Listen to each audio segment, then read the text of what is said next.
第15课，角色扮演，你情境中的沟通与支持。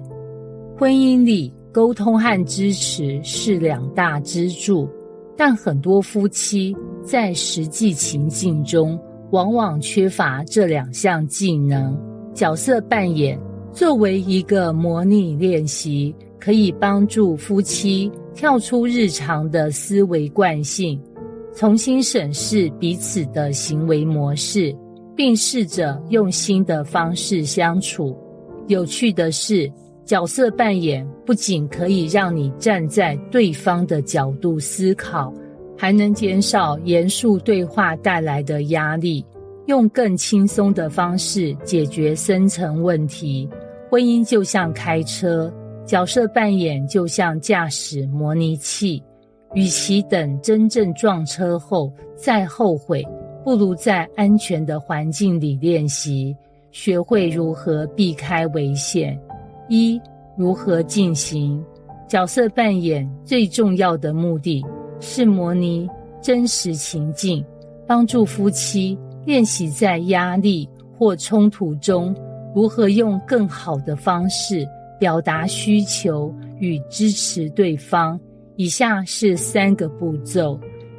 选择一个典型情境，比如经济压力、孩子教育问题、家务分工或婆媳矛盾，选择让你们容易有情绪波动的情境作为练习场景。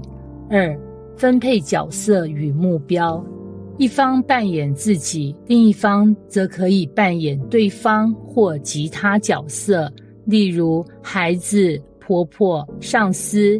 定一个明确目标，例如我要让你感觉被理解。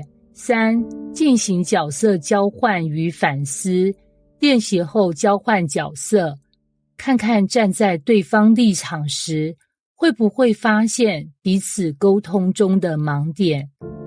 生活实例，志强和春美的家务分工一直是婚姻里的一颗地雷。某天晚餐后，春美直接坐到沙发上，志强呢则默默开始洗碗，一边洗一边碎念：每天都这样，根本没有人管我的死活。春美听到后立刻炸毛：谁叫你自己要逞强，爱洗就洗，不洗可以不做啊。结果2人大吵一架。在婚姻辅导课上，老师建议他们用角色扮演来解决问题。第1轮，春美扮演志强，模仿他的碎念：哼，每天洗碗的人只有我。志强立刻笑了，反问：你怎么知道我这么想？春美回答：因为你每天都表现得像个受害者。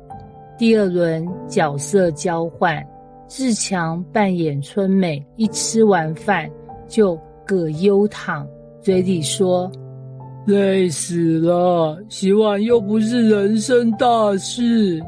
志强模仿得栩栩如生，春美看了不禁笑出声，说：我有这么夸张吗？这场角色扮演让2人不再用情绪对抗，而是看见彼此的真实感受。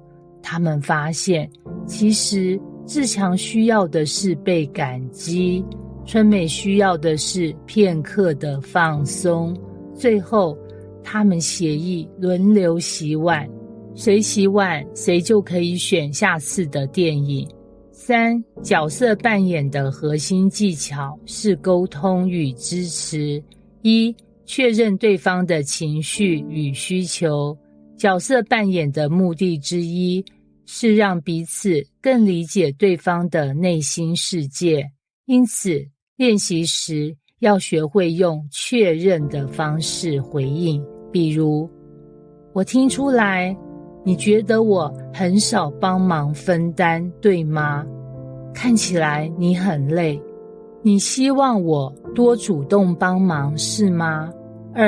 用非暴力沟通表达自己。在模拟中练习非暴力沟通法，避免指责，专注于描述感受与需求。比如，当你没有问我的意见就做决定时，我觉得被忽视。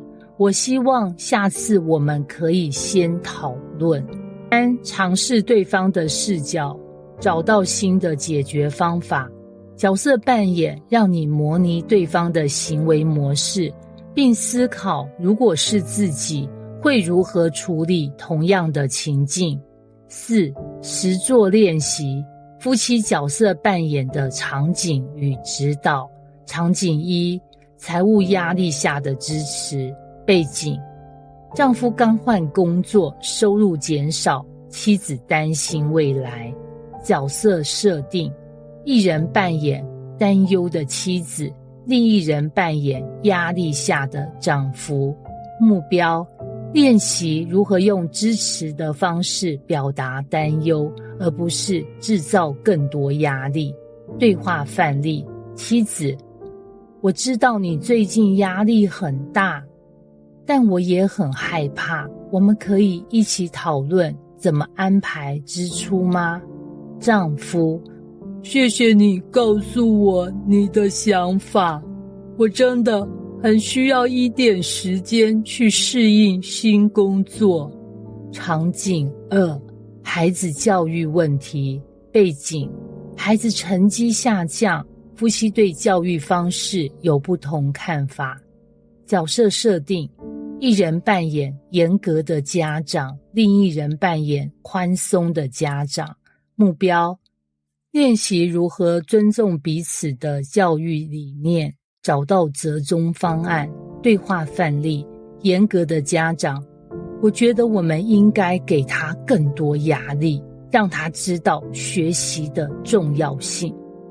宽松的家长：我理解你的担忧，但压力太大，会不会让孩子反感？我们可以一起找更有效的方法。5. 角色扮演带来的4大益处。1. 提升同理心。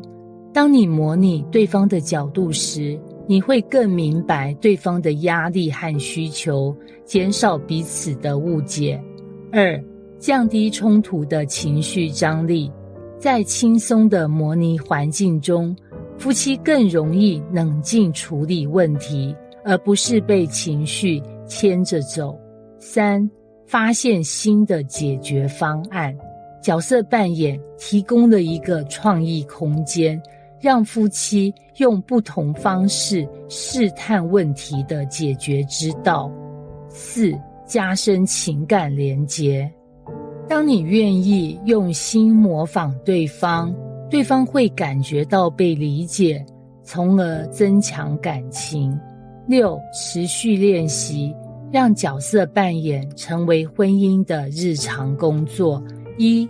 设定角色扮演日，每周选一天，用半小时进行角色扮演，针对婚姻中的具体挑战，练习沟通与支持。2. 加入幽默元素，在模拟中可以故意夸张对方的行为，让整个过程更有趣，减少压力。3. 回顾与学习，每次角色扮演后，夫妻可以讨论，这次的模拟，我发现我平时有哪些盲点呢？结语：角色扮演是婚姻的魔法工具。婚姻就像2个舞者共同跳一支舞，角色扮演则是一种练习舞步的方式。透过这种方法，你们不仅能够更好地理解对方，还能找到更协调的相处方式。最重要的是，它让夫妻有机会在轻松的氛围下解决深层的矛盾，并建立更深的情感连结。从今天开始，试着加入角色扮演的练习，让婚姻不只是彼此的责任，更成为一场有趣又深刻的生命冒险。